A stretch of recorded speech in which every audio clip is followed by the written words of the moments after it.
Good evening. Welcome to another episode of the Katerji Show with me, your host, Katerji. Sorry for the slight delay this evening. It's been pretty manic in Ukraine over the past 24 hours, as you can imagine, I'm sure. Getting off the stream with you guys last night, we suddenly had a lot of, activity in the skies, shall we say. So, but look, we're not going to focus on that today.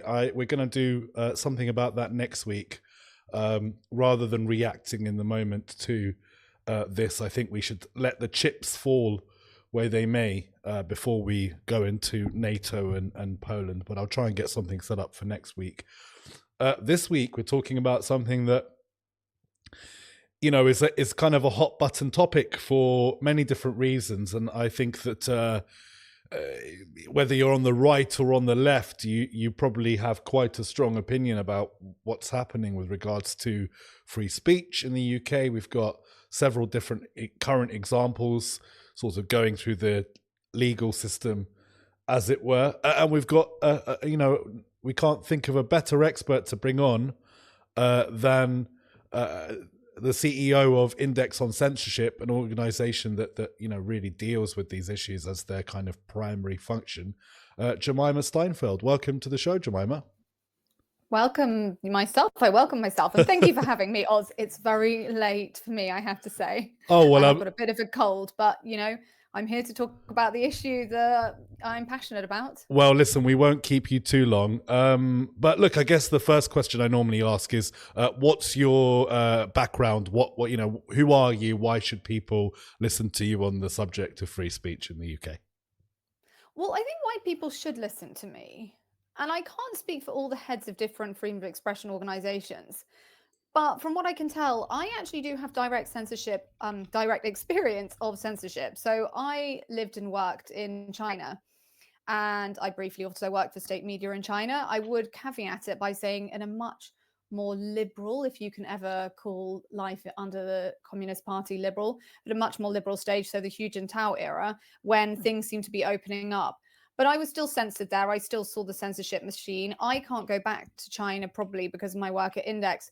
So I know what authoritarianism looks like in the worst possible way, which I think makes me a very good judge of what is and isn't being censored, and also understanding the compromises that people have to make, the fear that people live in, contextualizing it ultimately. So, I mean, look, I guess why don't we jump into what's been happening in the UK at the moment? I will kind of list a few things. We've got this prescription of Palestine action, people being arrested for T-shirts and placards. We've had a recent high-profile arrest of Graham Linehan, and whether you agree with his politics or don't agree with his politics, I'm very much in the don't agree with his politics camp. But his arrest drew reactions from lots of people who don't agree with him, because they saw it as a police overreach. Now, I think we should separate that from other cases that he may be involved with that are also going through the court case. And obviously we don't want to comment on ongoing court cases, but there is a kind of distinction between the argument about whether something constitutes harassment or not, and being arrested, whether not charged or whatever, but being arrested for acts of speech. We've had some similar examples of people, police turning up and arresting people for saying X, Y, and Z on Twitter. And we have the Lucy Connolly case, which I think, maybe people in America would be surprised to find out that the largest part of the country actually agrees with her conviction. So there are kind of limits to speech, and this is why I thought we wanted to talk about this subject, because there's so much of it going on at the moment. And obviously we've got Nigel Farage, who is leading in the polls at the moment in the UK, and he's going to America and talking about, speech as being an issue here. And as much as I detest Nigel Farage, if you look at many of these examples, it really does seem like speech is an issue at the moment in the UK, and it'd be great to dive into your views on it, Index's views on it, and try and unpack it all before we try and talk about solutions, or some of what some of the root causes of all of this are. Great. Well, that's a really good overview. And I think it sounds like we come from a very similar place. And one of those places being that I think we're very reluctant to concede that Farage and Vance and Musk might have a point. Now, I don't think that they point necessarily in the right direction. So they will talk about, for example, Lucy Connolly, for her tweet that many people would see as incitement. I think you can argue about whether whether it was proportionate, the punishment, and that certainly is something that I have said that I think it probably is not proportionate. But I think it's a little bit more of a clear case of inciting language at a time when there were then riots. They also often cite, I think she's called Livia Torsiki Bolt, who's the woman who was campaigning outside within the buffer zone of an abortion clinic. And again, they'll see that as her arrest and what's happened to her as just this gross injustice, but she could have been a few meters away and still campaigned without being arrested. So, again, you can talk about proportionality, but I don't see these as the biggest things. But I do think it is incredibly problematic when Graham Linehan got off a plane and he had 5 armed policemen arrest him at Heathrow, treating him as if he was the worst kind of criminal, when what he said was, I don't have time for what he said. I thought it was very offensive. I didn't find it funny. But I did not think that it remotely met a bar to be met in that way with that kind of force. And I think that's incredibly concerning. I think you're right as well, by the way, to park his other stuff. And we actually do that at Index on Censorship all the time. We can't judge people's characters based on every single thing they've ever said or done. What we have to do is respond to what they are being punished for at that moment. The prescription of Palestine action, I can't actually go into loads, ironically, Oz, because I could fall foul of the speech laws in our country.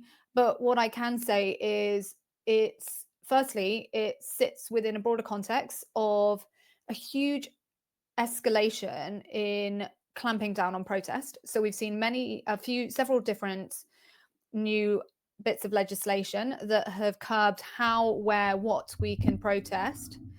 And this is one of the latest. And although, of course, some people will say, well, this is what they were doing was not protest. Again, I probably should not get too much into the details of that, but I can say that there is a broader context. So when we've seen the people who have campaigned against the prescription being arrested, it's not completely strange anymore in our country, which is alarming in and of itself. And I would, I suppose, add to all of this that I think they are all underpinned by kind of broad, slightly nebulous bits of legislation, but you probably actually want to go into that a bit more in a second. So actually, I'm probably jumping ahead. Oh no, that's fine. Well, look, one of the joys of no longer living in the United Kingdom as a resident of Ukraine is I can speak very freely on the subject of Palestine action, and I will do at length, because also this is a subject that I'm intimately familiar with, not only having covered Palestine and the situation there, but also non-state armed groups, terrorism policy, counter-terrorism legislation. This is stuff that I've spent my whole life dealing with, rather than the free speech element of it. And I'm quite a hardliner on this topic. I have been forceful in calling for more groups to be prescribed and expanding the list of prescribed organizations for multiple reasons, which I am going to host a debate next week with Padre Grady from Little Atoms. He's a long-time free speech advocate. He disagrees with me strongly on some of these issues. Kneecap, that's another one that I didn't bring up. That's another issue. And now I feel quite strongly about that. I think that that does cross a legal threshold, saying you support Hezbollah on stage. I think that that is a big problem, and one that needs a legal question to at least be asked about it. What I don't agree with, and why I was so opposed to the Palestine Action prescription, is that by blurring the line between a group like Palestine Action and Hezbollah, you're almost inciting people to say, well, I support this group. I'm going to throw my weight behind, and it's causing horrible scenes where the police are turning up and arresting hundreds of people for signs saying they support Palestine Action. Look, I genuinely think if you went round and asked people if they actually support the behavior of Palestine Action, they wouldn't, because this is a group that has whatever your agreement on the whatever your position on the direct action against an Israeli arms company operating within the United Kingdom. And I do think, again, in my article for Foreign Policy, I wrote about that and saying I think that this organization should not be operating within British soil. So I do agree with Palestine Action in one regard,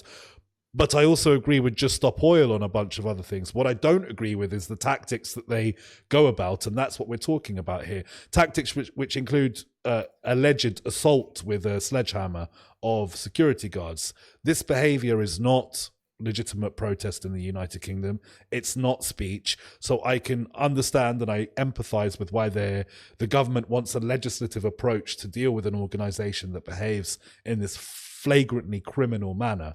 However, that being said, does it constitute a terrorist organization? And if it does, as the government has prescribed, that means are the people who are now saying they support this group, even in theory, without maybe knowing too much about their actions, now themselves are falling foul of counter-terrorism legislation, not just, a speech issue, counter-terrorism legislation in itself. So could you, maybe talk about, jump into the policy element of this? I hope that I've been able to sort of give enough of a broad explainer about Palestine Action, who they are, what they're doing, so we can kind of dig down more into the policy element of it.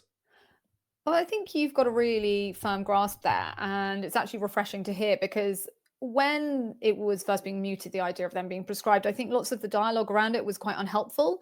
You had all these think pieces saying, oh, they just splashed a little bit of paint. They're just a non-violent group, and it's like they're absolutely not. They're not that. So and I did a deep dive into everything and everything they had done, because they've done a lot, and into everything, all the debates in Parliament. And there were lots of nasty things that have happened. Now, whether they met the threshold is a separate matter, although it kind of relates as well, because as it currently stands in our terrorist legislation, property damage, let's set aside the alleged assault, property damage is grounds for being deemed a terrorist. So they did meet that. The question, I suppose, is whether that should be a ground, whether our legislation around terrorism is fit for purpose. And a separate question is around what being prescribed means. And that's what Index is talking about a lot more, is the speech implications as a result of the prescription. So it's not just that you have people who are being arrested for saying, I support Palestine Action. It's that you have people being arrested for showing a private eye placard, which is clearly a spoof. I mean, you had someone who got arrested for, and to be fair, then I think they got the police apologized, but for a banner that said Plasticine Action. And when you look at the legislation, the wording of the legislation within the Terrorism Act, it is so broad, so nebulous. I mean, I have to read it about 3 times.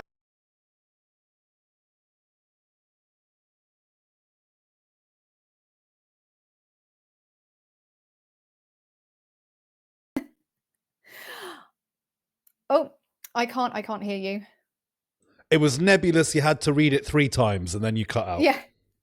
It was so nebulous. I've had to read it 3 times. Even now, I'm not entirely sure how, if I was a police officer, I would know exactly how to interpret it. And I think what we are seeing is when anything is broad or not descriptive enough, they are potentially, the police, erring on the side of caution, and therefore they are, quote unquote, over policing. And Well, also the issue is that we're now, you know, this is how all systems of work in liberal democracies anyway. We're now asking the police to interpret the law as it's been set out, and the police frequently make mistakes, prosecutors make mistakes, juries make mistakes, judges make mistakes. So we're now throwing, into a system that makes mistakes, just by default, a complicated matter of interpretation of the law, which seems relatively unclear to me, really. Look, my argument in foreign policy was that this is a government with a huge mandate, a huge, majority in parliament. We've dealt with antisocial behavioural issues with legislation. Margaret Thatcher cracked down on warehouse raves. She cracked down on the unions. If there's a way to crack down on a political organisation or a criminal organisation, there exists legislative levers that can be pulled to do that, which don't open a massive black hole in British law as we are. This government came in saying we're going to, open, reform prisons and make sure that, we're letting out non-violent offenders because the prison system can't deal with it, and maybe there's better ways to deal with these people. You can't have that as one of your opening gambits and then come in and be like, oh, we're also going to arrest an 89-year-old vicar for waving a placard. Even if the placard was horrible, the question is, should she, is this an arrestable offence? Should this be jamming up our court systems? My argument is no, and I'm guessing Index on Censorship is basically saying this is an untenable situation for the United Kingdom on a policy platform, right?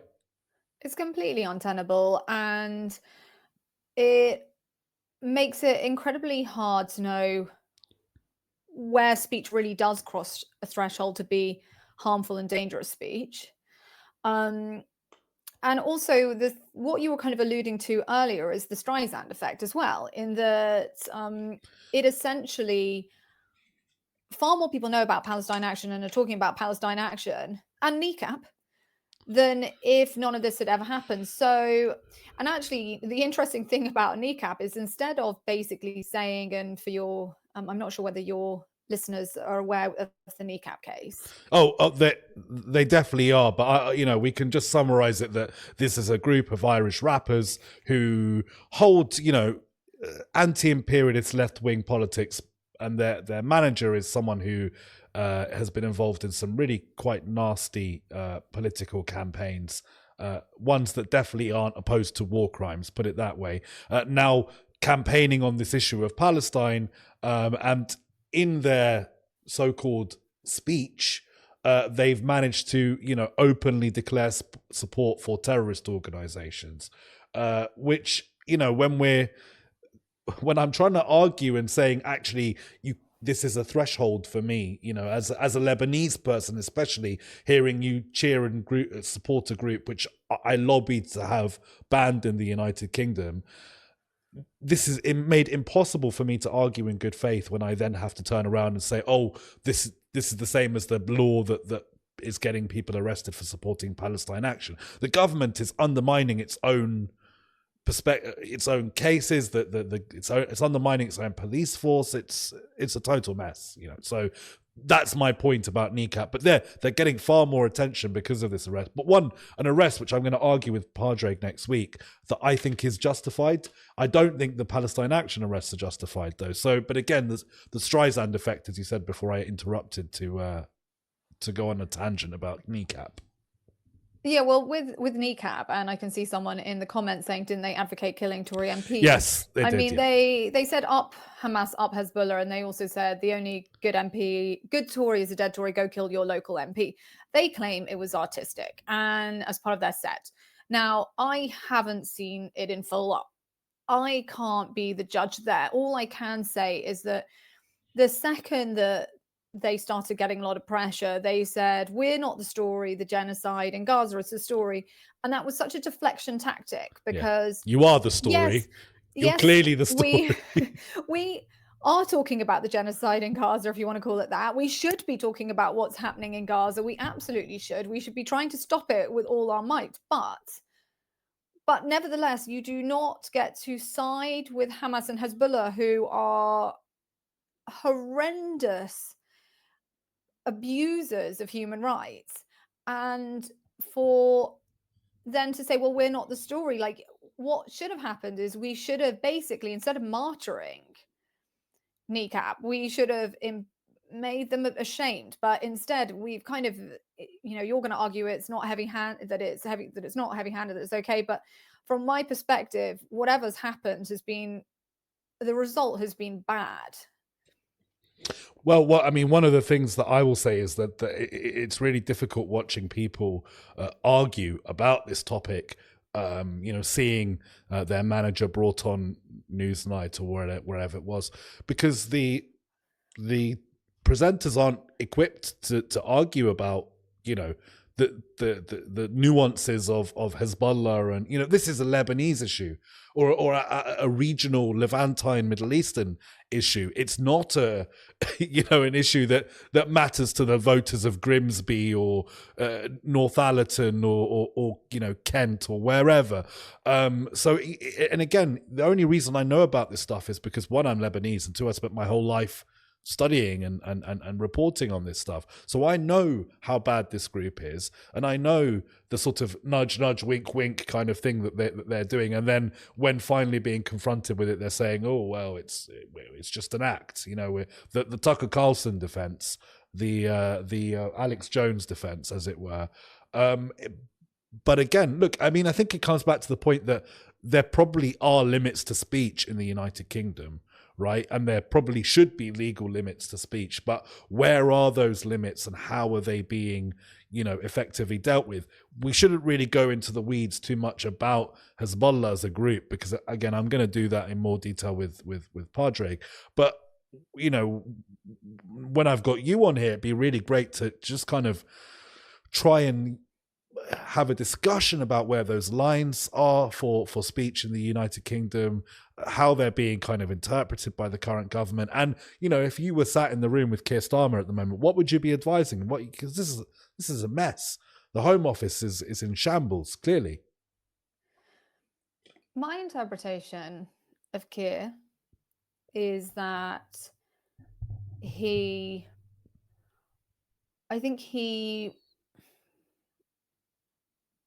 firstly, he's got Nigel Farage and Reform on one side, who are very hardline, and I think he wants to appease that side of the country by appearing tough.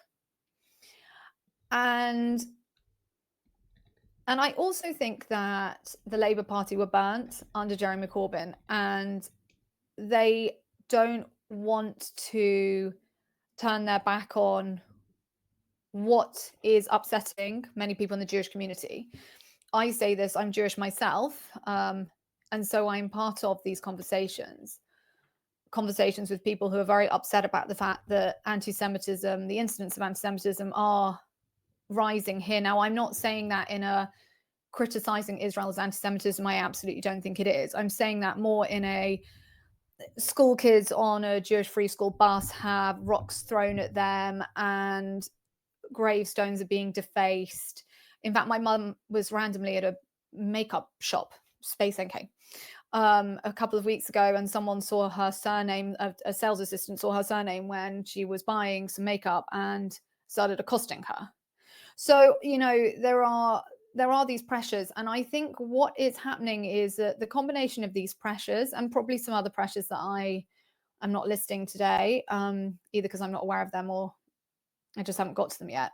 I think he is coming down very hard on speech. So I think there are too many casualties in trying to make a potentially more tolerant society. He's doing probably the worst thing in a way, in that he's having an intolerant response ultimately to trying to create tolerance. So is it all motivated from a bad place? I'm not sure it is, although I think that you can be cynical, as said, about the Nigel Farage reform response. But I don't think it's all motivated from a bad place, but I think it's not helping. And I say that again as a Jewish person, in that I don't think that this Labour response is making me safer, because I think it's making so many people so angry, so much more angry, and it's making an already polarized society even more polarized. So again, the index line has always been, let's have discussions, let's have conversations, because that is how we get on as a society. That is how society works in the best way. And I think shutting down the conversations, which is effectively what you see when you see elderly people being arrested in the masses, these things, they just don't help. Yeah, I mean, look, for me as well, particularly if I was a younger man than I am now, this is the kind of thing that I would think was worth testing the limits of. Now I have no interest in that kind of activism and campaigning and stuff. It's I'm a journalist. I don't I don't need to do any of that. I have a bigger platform that I don't need to chain myself to the Court of Justices or whatever with a placard. But again, it is something I do feel quite strongly about, and I feel quite strongly about it because I definitely don't see myself as this kind of free speech absolutist and robust defender of free speech. I think there are limits. Again, I would say that I think that kneecap do cross the line into incitement, and I think that if you're saying go kill a Tory MP on stage, it's not a million miles away from what Lucy Connolly was saying in her tweet. And if one's bad, why is the other not bad, kind of thing. And again, we can that these are kind of, there are different degrees. But what's frustrating me is, even as someone who does think there should be limits to speech, I am seeing an erosion of what I would consider to be politically, morally, ethically, legally defensible speech. And again, we've put the onus now on the police, the overstretched police force, to interpret private eye signs. I mean, look, I love private eye, but no one fucking reads it, right? So I'm not expecting the police to be reading private eye and be in on the kind of humor that private eye goes with, right? The police just know that Palestine Action's now a prescribed group, and anyone with the words Palestine in Action on a t-shirt is clearly, they know what they're doing. And so the police are now in this position. Do you think this can hold? Do you think this policy will hold? Do you think that because it's still going through the appeals process? Again, I want to insist that I find this group really politically toxic, and I think that they are hijacking the instead of talking about what Britain's policy is towards Israel and how we could maybe change that, we are spending so much time talking about this activist and this person said that and this person said that, and it's really distracting from the actual places where we can have some political impact. So my question to you is, do you think this policy will hold? Do you think that the court cases that are obviously going to follow will stand up to this government's legislative agenda? Just to clarify, when you say the court cases, do you mean the one in terms of Palestine Action where it's going to court as to whether the prescription should be overturned? Or do you mean in terms of the 1,000-ish people who've been arrested by this stage? Both. I mean, I think both are going to bring pressure onto the government in various ways, right? I really can't predict in terms of whether the prescription will be overturned, I have to say. Yvette Cooper was obviously the woman who proposed it. She's now moved departments. I don't know whether the government are finding it more embarrassing having all these elderly people arrested, or whether they would find it more embarrassing to do a U-turn. I just can't predict that. In terms of the 1,000 people arrested, my hope is that they won't go far. For the ones that I've seen who've just sat there very quietly holding a placard, my hope is that they won't, because I think it will be a really, really bad look for the government if they were, especially taking the temperature of the country right now around everything to do with Gaza. Yeah, I mean, look, it's difficult for me because I am still a Labour supporter. I'm all like, as it stands, I'm probably still going to vote for Labour in the next general election, as far away as that may be. That may be subject to change. And look, I know Yvette Cooper. I know a lot of people that are currently in the government, and I think they are fundamentally decent people that I have political disagreements with, even if I am still in the same party as them. So it's difficult because I don't want to go in and sort of charge in like a bull and start insulting everyone, because governing is hard. And this is a group that is, throwing down a gauntlet to the government, saying we are going to behave in this manner. What are you going to do about it? And we've had Just Stop Oil is basically a very similar, except they never, ever, ever perpetrated any acts of violence. They were always very specifically non-violent. If Palestine Action behaved like that, there would be no question of prescribing them at all. But because they crossed that threshold, and one of the things that I brought up is, the terrorism legislation itself, it's about the severity of the risk, the seriousness of the risk. That's the sort of the line of legislation that this policy holds on to, that it's not just damage to property, it's that damage to property that represents a serious risk to national security. So that's what I think that the argument is weak, because I do think they are. I mean, look, once they broke into an RAF base, it was sort of, that was it. The government was going to have to make an action against the group. I think they probably realised that as well. But this whole situation is a mess with free speech. So look, I mean, let's try and get some positives out of this. What are you guys campaigning on at the moment? Where do you see room for improvement with policy? I presume you're going to have a much more open reception to the kinds of ideas and policies that you guys favour from this government than the last government, which really struggled to listen to anyone other than their very small band of activists. You say that, but actually, I can answer many of your points, saying one of the things is that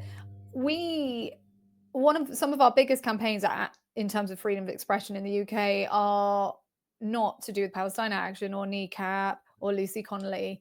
They are to do with SLAPS, for example, the strategic lawsuits against public participation.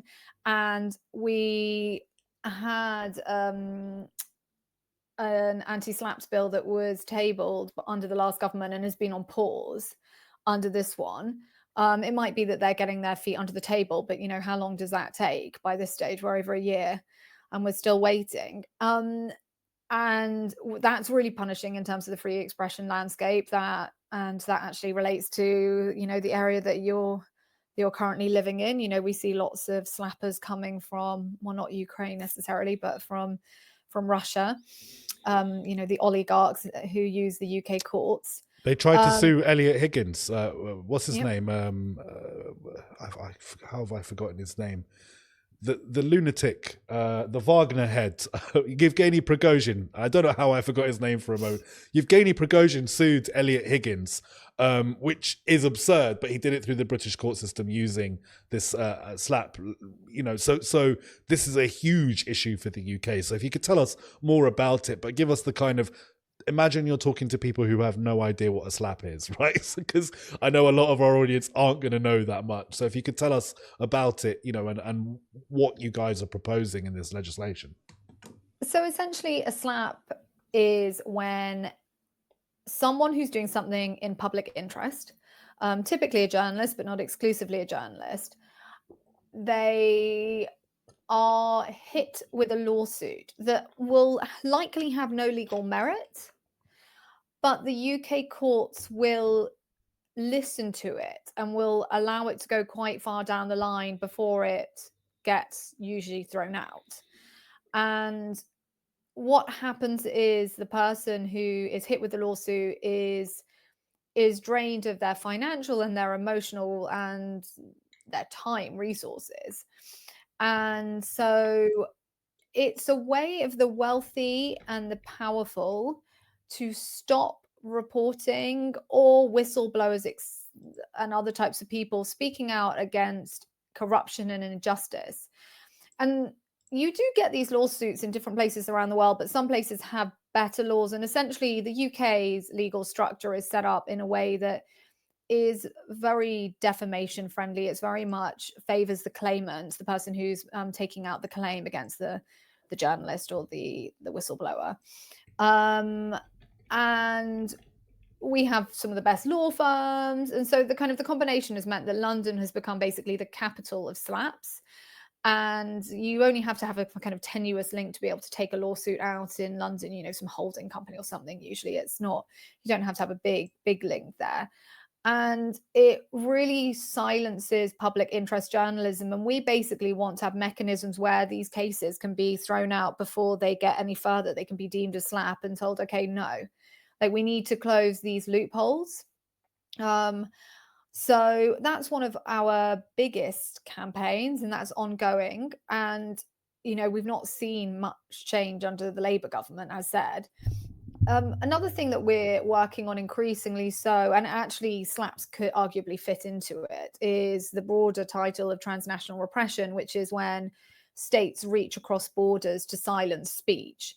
So again, that could be a Russian oligarch reaching across to silence speech of a journalist, but we see slaps slightly as its own area, and transnational repression being more things like if Russia tries to poison a dissident in the UK, or Iran tries to shoot a journalist in the UK, the way that those are the most egregious examples, anything from basically trying to kill someone in a different country who's criticizing the country, down to lower levels, just general kind of online harassment and bullying, death threats, all these things that essentially try and silence speech beyond borders. And that again becomes a bit more complicated under Labour compared to the Conservatives, because one of the biggest perpetrators of transnational repression is China. And the Conservatives were more hardline, rightly or wrongly. They were hawkish essentially about China, whereas Labour are trying to curry favour. So they are being a little bit less stern and less they're being less hardline, let's say, when it comes to free speech violations. Well, look, thank you so much for spending your time with us this evening. We've got a couple of questions in the audience chat that I will just throw to you towards the end of the show. Look, we do realize you might not be aware of this, Jemimah, but there is a breaking news situation at the moment. US far-right activist Charlie Kirk has been shot in Utah at an event. He's the one of the founders of this group called Turning Point.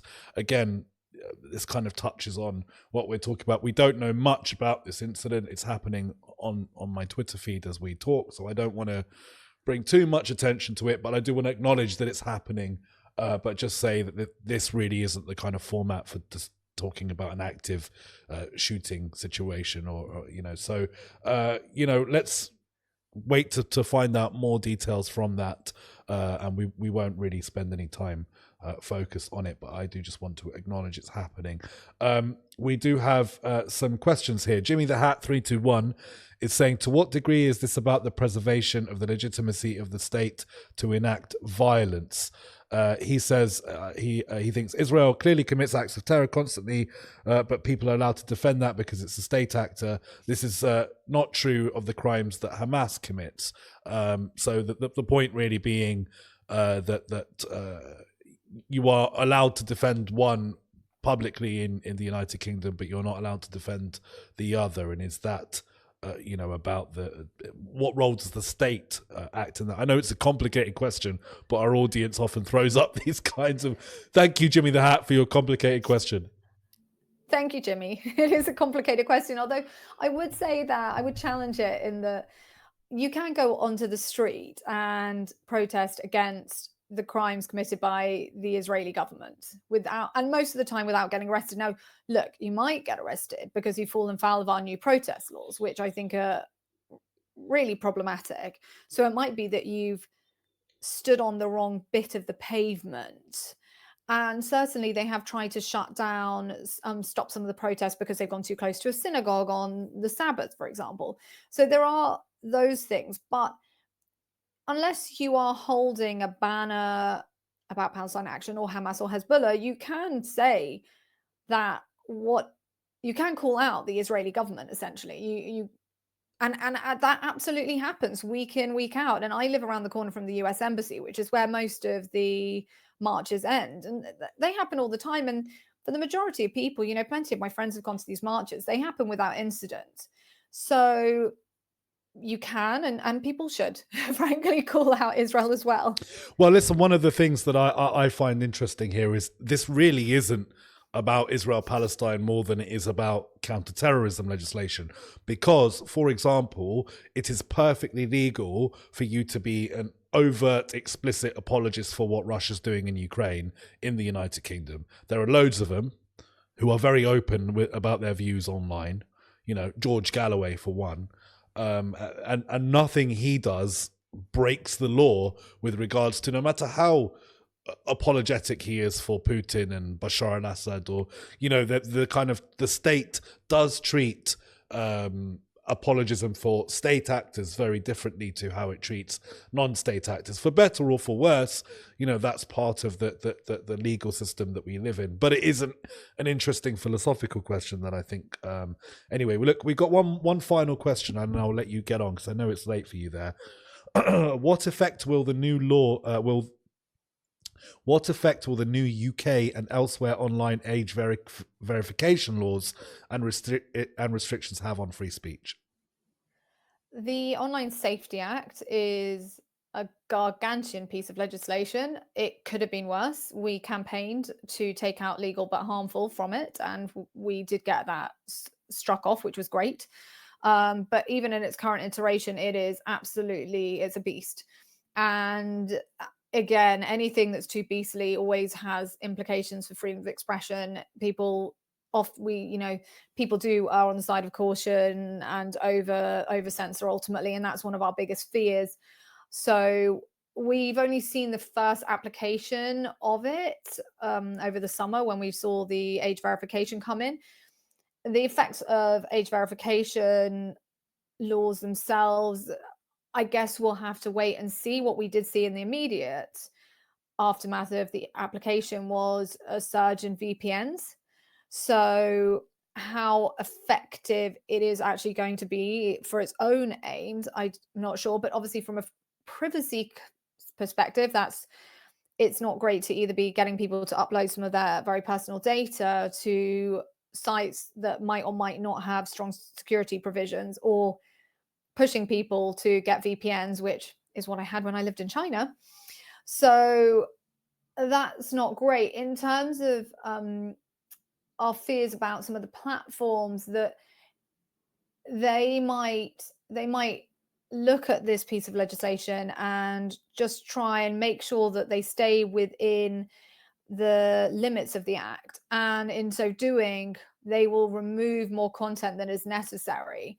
And so I think we have to ask whether we're happy with that. I mean, if from an index perspective, I'm certainly not happy with that. I think content moderation is a really, really challenging area because, there are the online world does have things that are problematic that should not be up, but getting some tech bros somewhere else to potentially be the arbitrators of what that is, I think is really, really difficult, and it's not exactly where we want to be. I would say that I think I talk and think a lot about the Online Safety Act, in part because, I think we all read stuff about children growing up and, now thinking it's normal to strangle their partners and things. And I think we all want a nicer, safer, more pleasant internet. But, two things. One, I just don't think we've quite figured out how we get there. And I don't think the Online Safety Act is that. I think it's going to be too punishing for free speech and not get its intended aims. And B, whilst we've got to get rid of certain things that are clearly illegal and would not have stood 20, 30 years ago, we also have to understand that not everything is going to be nice and pleasant, which is, takes us back to certain things like Graham Linehan, like, offensive language does exist and we can't wrap ourselves always up in cotton and wool. Yeah, I mean, look, I have to say on the Graham Linehan angle, I've definitely been as rude as Graham Linehan was to people on the internet many times in my life. I will put my hands out there. I am not the nicest guy in the world, but I don't think that I should be arrested for calling someone a C word or that's my right as a human being in a liberal democracy to be able to use language I want to express myself. The question is, does that cross into harassment? Does it violate laws? These are always going to be very, very difficult things because we're talking about, concepts, really, aren't we? We're talking about ideas that you can't define them like you can with, what is 24 karat gold. You can test that, but speech is tested in very different ways. You've given us so much to think about, Jemimah. Thank you so much for coming on the show. If people want to follow more of the work that you're doing, particularly with Index, where should they be able to look up your work? So we're on all the major platforms. Index on censorship, normal handles that you would expect, as well as a quite lively website. I mean, it doesn't get updated like the BBC, but we have articles going up most days. So those are the main areas. And sign up to our newsletter, please, which you can find the link on our website as well. Well, I'll tell you what, I'll put the link to the newsletter in the show notes so people will be able to find it very easily. So listen, thank you so much for joining us, Jemimah. I'll let you get off. And thank you, again, I know it's late there, but really appreciate you coming and trying to explain these very complicated issues to our audience. Thank you very much. Not at all. Thank you for having me. All Cheers. The best. Good night. Bye. So there, another episode. We try to talk about speech as lots of things are happening around the world that are complicated and I could spend the whole show talking about Poland and NATO, and then we've got something else going on. Oh, an anonymous viewer has gifted a sub to Meat Goblet. Lucky you, Meat Goblet, you've just been given a free sub.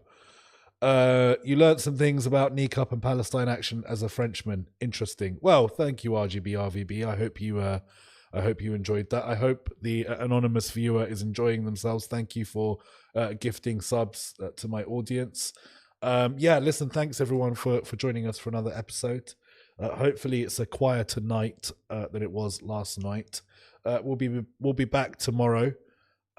As always, we'll be talking Ukraine tomorrow with Colin Freeman.